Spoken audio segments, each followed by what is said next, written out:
लेके जो है वो बात की गई है, क्या कुछ कहेंगे? डेली वेजर्स जिनको नेशनल कॉन्फ्रेंस ने वादा किया था, जी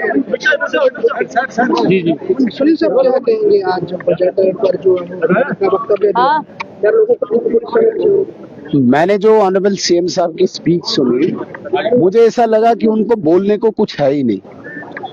और जिन डेली वेजर्स की वो बात कर रहे हैं, आज फिर उन्होंने बाल किसी और की गोद में फेंक दिया। मेरे कहने का मतलब है कि भाई डेली वेजर्स के साथ अन्याय तुम लोगों ने 3 डेकेड्स के साथ किया।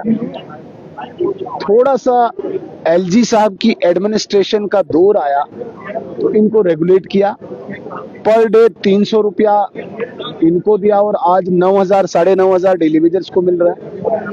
ये क्रोधित इसलिए थे, ये आंदोलन कल इसलिए कर रहे थे कि आपने जो वादा किया था मैनिफेस्टो में, आपने जो वादा किया था अपने चुनावों में, वो आपने धोखा फिर बदल दिया, धोखे में बदल दिया।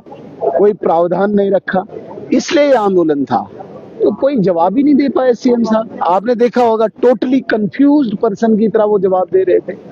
किसी भी इश्यू पे कोई स्पष्ट उत्तर उनका नहीं था। मुझे बहुत हैरानी हुई आज सीएम साहब की स्पीच देखकर। सर, अंदर ये भी कहा गया चोर मचाए शोर, इस तरह के बातें भी जो अंदर जो की गई, इसे लेके क्या कहेंगे? सत्ता में थे, उस टाइम आप सत्ता में थी, बीजेपी की सरकार उस टाइम चल रही थी सेंटर में, लेकिन अब तक एलजी आपकी नहीं कर रहा था। मैंने कहा ना, एलजी साहब के दौर में ही 9,500 सैलरी है डेली वेजर को मिली, वरना जब तक नेशनल कॉन्फ्रेंस थी 600, 800, 1,000, इससे ऊपर कभी गया नहीं। सर, जिस तरह से कल लाठीचार्ज भी डेली वेजर्स पे किया गया, उसे लेके क्या कहेंगे? असेंबली में पास हो गया है, वो खंडन किया हमने है।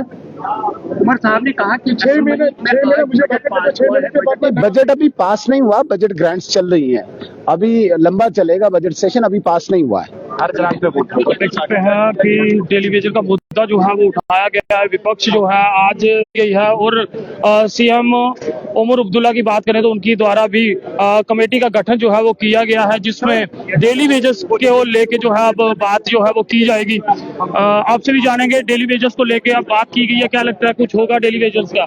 देखिए, सबसे एक ठोस कदम उठाएगी, और जो उन्होंने कहा कि एक फाउंडेशन है, इसका एम एंड ऑब्जेक्ट है कि हम इनके लिए जो इंसाफ है, इनको इंसाफ मिले, और उसके लिए एक कमेटी का गठन हुआ है। हम उम्मीद करते हैं कि वो इंसाफ पे मबनी होगी, सिर्फ ये एक आई वॉश नहीं होगा। हम उम्मीद करते हैं कि इन डेली वेजर्स को इंसाफ मिल के रहेगा।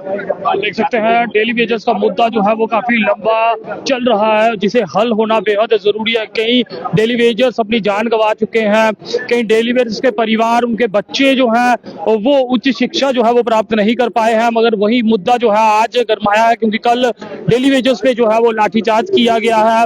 उसके बाद आज असेंबली में बात करें तो डेली वेजर्स को लेके यहाँ पर बहसबाजी जो है वो देखने को मिली। हालांकि उमर अब्दुल्ला द्वारा भी कमेटी का गठन किया गया है, तो उम्मीद यही कर सकते हैं कि आने वाले समय में डेली वेजर्स जो हैं वो जरूर पक्के होंगे, यही उम्मीद फिलहाल हम कर सकते हैं। और रिएक्शन जो है वो यहाँ पर हम लेते हुए कि क्या कुछ इसके ऊपर कहना है।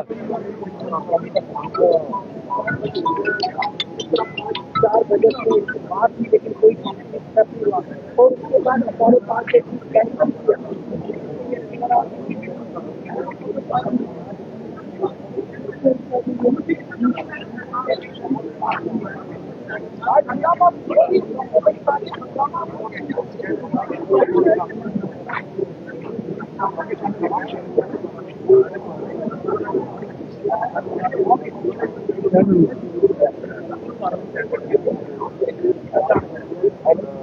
बीजेपी को एड्रेस करके कहा कि जिस वक्त आप लोग थे, ये 4 उन स्टैटिस्टिक्स को देखते हुए उन्होंने ये कहा कि जरूरी नहीं कि मैंने अगर इस साल इस चीज को हल करने का कोई प्रोविजन नहीं रखा तो अगले साल नहीं होगा। और इसी डायरेक्शन में उन्होंने एक हाई पावर्ड कमेटी कॉन्स्टिट्यूट की, जिसको टाइम दिया गया कि 6 महीने के अंदर अंदर वो अपनी रिपोर्ट पेश करें। तो क्या कहना चाहते हैं? ओवरऑल आज सीएम साहब ने बजट पे चर्चा की है, कैसा था और किस तरह आप इसको नहीं, सेटिस्फैक्ट्री था। हाउस में इन दिनों में थोड़ा सा जिसको कहते हैं डिंग डोंग भी रहा, लेकिन जो सीएम साहब ने जो जवाब दिया वो बेस्ड ऑन रैशनल था, बेस्ड ऑन इक्विटी था और बेस्ड ऑन जस्टिस था। अलबत्ता जहां तक एक मुद्दा है जो हम बार बार कह रहे हैं, हमने भी पीछे उठाया कि वो एम्प्लॉइज का मसला था जिसको उन्होंने जस्टिफाई करने की कोशिश की।